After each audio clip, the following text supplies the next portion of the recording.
1 জানুয়ারি 2021-এ সকালবেলা ওঠার পর যেটা মনে হয়েছে প্রথম করা উচিত সেটা হচ্ছে আমার এই ছানাটিকে মুক্ত করা।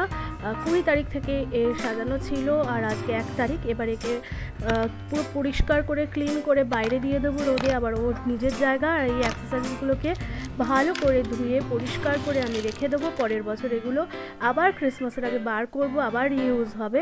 আর আমার গলার ভয়েস শুনে বুঝতেই পাচ্ছেন যে বুব্বুর মতন আমারও নাকের সানাই ঢুকে গেছে।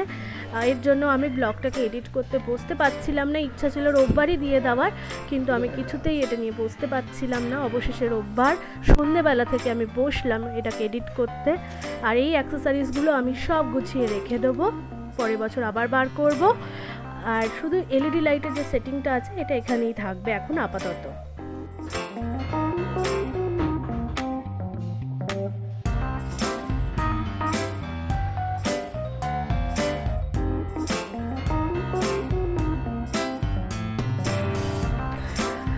আমার এই গাছটি আবার যথাস্থানে ফিরে এসছে। এটাকে রিপট করতে হবে, কারণ এটার যে পটটা আছে এটাকে চেঞ্জ করতে হবে। এটা আরেকটু বড় পটে দিতে হবে। আর পরের বছর এটা কী সাইজে যাবে জানি না, এটাকেও রিপট করতে হবে। এটাকে আগের বছর আমি মানে 2020 যখন আসছিল তখন এটাকেও সাজিয়েছিলাম, কিন্তু এটাকেও রিপোর্ট করতে হবে। এটাকে এবার আর সাজানোর আমার জায়গা হয়নি। আগেরটা মানে বড়টাকে বসানোর পর এটাকে আর বসানোর জায়গা হয়নি। গুড মর্নিং, আর বারান্দা রোদ্দুর ব্লগসের তরফ থেকে আরেকবার সবাইকে হ্যাপি নিউ ইয়ার। এই বছরটা সবার খুব আনন্দে কাটুক আর সবাই সুস্থ থাকুন, এই কামনা নিয়ে আজকের ব্লগটা শুরু করছি। অবশেষে সেই দিনটা এলো 1 জানুয়ারি 2021, যেটার অপেক্ষায় আমরা বোধহয় এবার এরকম অপেক্ষা বোধহয় কেউ করেনি। প্রত্যেক বছর অপেক্ষা থাকে, কিন্তু এরকম অপেক্ষা খুব কমই থাকে। কালকে 12টা অবধি আমরা জেগেছিলাম, 12টা ভুল হবে, 2টো অবধি প্রায় জেগেছিলাম। 12টার সময় সবাই আমাদের পরিবারের সবাই একসাথে বসে টিভির সামনে স্ক্রিনে চারদিকে যে 12টার পরে যে উৎসব উদ্দীপনা দেখে খুবই ভালো লাগলো। আর কালকে যত বাজি ফুটেছে এত বোধহয় আপনার কালী পুজোর দিনও ফাটেনি। তো সবাই যা যা বাজি জমিয়ে রেখেছিল কালকে এই সুযোগে সবাই সব বাজি বোধহয় ফাটিয়ে নিয়েছে। খুব ভালো লাগছিলো কালকে, একটু অন্যরকম লাগছিলো, মনে হচ্ছিলো সব বাধা বিঘ্ন হয়তো কেটে যাবে। একটুখানি মুদির দোকানে গিয়েছিলাম সন্ধ্যেবেলা, মোটামুটি 25 পা করে ফেলছি আর সব জায়গায় দেখছি ডিজে বাজছে, পিকনিক হচ্ছে, এরকম একটা অ্যাটমসফিয়ার। আর বুব্বু খালি জিজ্ঞেস করছে মা কী হচ্ছে আজকে কী। তো ও না ওই ব্যাপারটা অতটা বুঝতে পারছিল না। তো ওকে বোঝালাম যে আজকে এরকম একটা ব্যাপার, তাও ভালো করে বোঝেনি। তো খুব খারাপ লাগছিলো। এমনি তো আমরা আগের সপ্তাহে পিকনিক করে এসেছি, আপনারা জানেনই। তো প্ল্যান আছে আজকে বুবুকে নিয়ে একটুখানি ছোট্ট কিছু একটা প্ল্যান করেছি, ওর জন্য সারপ্রাইজ। এখনও জানে না, ঘুম থেকে ওঠেনি। আমি আপাতত আমার এই গাছটাকে মুক্ত করলাম সবার আগে, ওকে বাইরে দিয়ে গেলাম। আর ওপরে সেট আপের জন্য এখন যাব। অমিত বাজারে গেছে। ইচ্ছা আছে আজকে চিকেনও হবে মাটনও হবে, দুটোই হবে, কারণ মাটন আমাদের হয় না, অমিত যেহেতু খায় না আর সেহেতু রান্নাই হয় না। তো আজকে স্পেশাল রিকোয়েস্ট করেছে, বলেছে আনবে। তো ও বাজার থেকে আসুক, আর ব্রেকফাস্ট বাইরে থেকেই আসছে আজকে। আর ব্রেকফাস্টের ঝামেলা আর ঘরে রাখিনি। আমি ওপরে গিয়ে সেট আপটাও করবো, অমিত হয়তো ততক্ষণে চলেও আসবে। তো আস্তে আস্তে ব্লগটাকে শুরু করে দিই। চলুন আগে ছাদে নিয়ে যাই, সেট আপটা করি, বা বুব্বুর জন্য একটা সারপ্রাইজ সেট আপ হবে আজকে।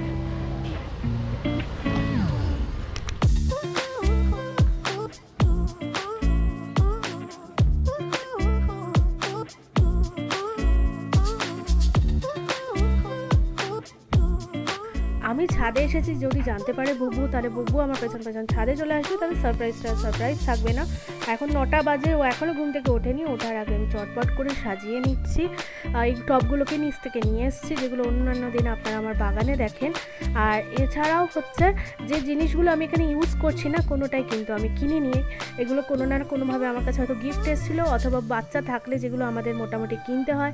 যেমন এই টেন্ট হাউসটা, এটা প্রায় 1.5 বছরের পুরনো, আমি কিনেছিলাম বুব্বুর জন্য। এরকমই আমার সব কিছুই, কিন্তু যেমন এই ব্ল্যাঙ্কেটটা এখন বুব্বুর কোনো কাজে লাগে না। বুব্বু ছোটোবেলায় গিফট পেয়েছিল, কারণ নভেম্বর বর্ন, সেহেতু শীতের অনেক জিনিস পেয়েছিল। ওর এই ডলসগুলো, এগুলো কালকে যেগুলো আমি ধুয়ে দিয়েছিলাম, যেগুলো স্টিল এখনও মোটামুটি শুকিয়ে গেছে, এসে যেটা দেখলাম এগুলোকেও কাজে লাগাবো। মানে আমি কিন্তু এখানে একটা টাকাও খরচ করিনি। হ্যাঁ, পুরনো সব জিনিসগুলোকে আমি একটুখানি যত্ন করে রেখেছিলাম, এই যা। আর সেগুলোকেই আজকে জাস্ট অ্যাসেম্বল করছি আমার নিজের মতন করে।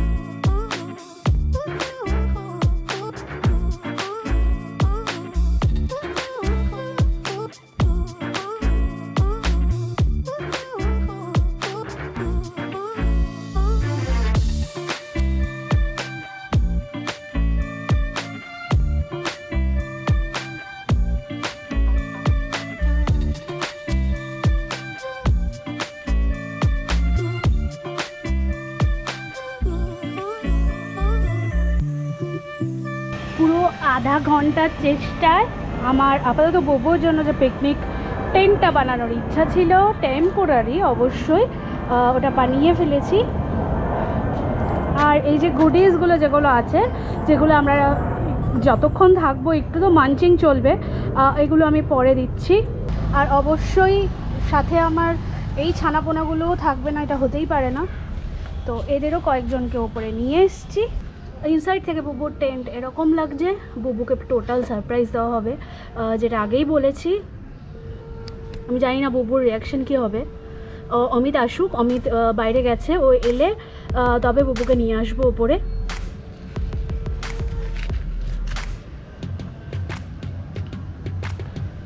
তো যথারীতি সব টেন্টের একটু টানাফানা দিতে হয়, যদিও এটার কোনো প্রয়োজন ছিল না, কিন্তু অনেক দিন ফোল্ডিং থাকার ফলে এই দিকটা বারবার খুব বেপরোয়াভাবে একদমই আমার কথা শুনছিল না, তাই একে ব্যবস্থা করে দিয়েছে এইভাবে বেঁধে।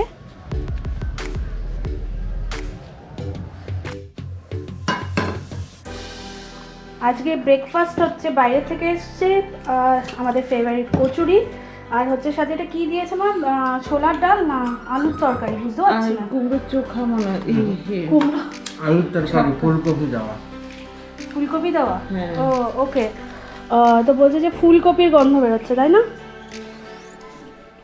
তারপরে তো ব্রেকফাস্ট খাই। বুবু কিন্তু এখনও ওঠেনি, বুবু সারপ্রাইজ প্ল্যানিং চলছে, মাঝখানে একটু ব্রেকফাস্ট পর্ব চলে এলো, তারপরে কমপ্লিট করব।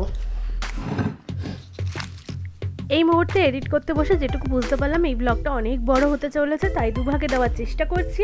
আর যেভাবে আপনারা 2019, 2020-তে বারান্দার রোদ্দুরের পাশে ছিলেন, আশা করি 2021-এও থাকবেন। বারান্দার রোদ্দুর যেন এইভাবেই এগিয়ে যেতে পারে সেই আশীর্বাদ করবেন। খুব শিগগিরই নিয়ে আসবো এর পরের পার্টটা। আর আরেকবার সবাইকে হ্যাপি নিউ ইয়ার।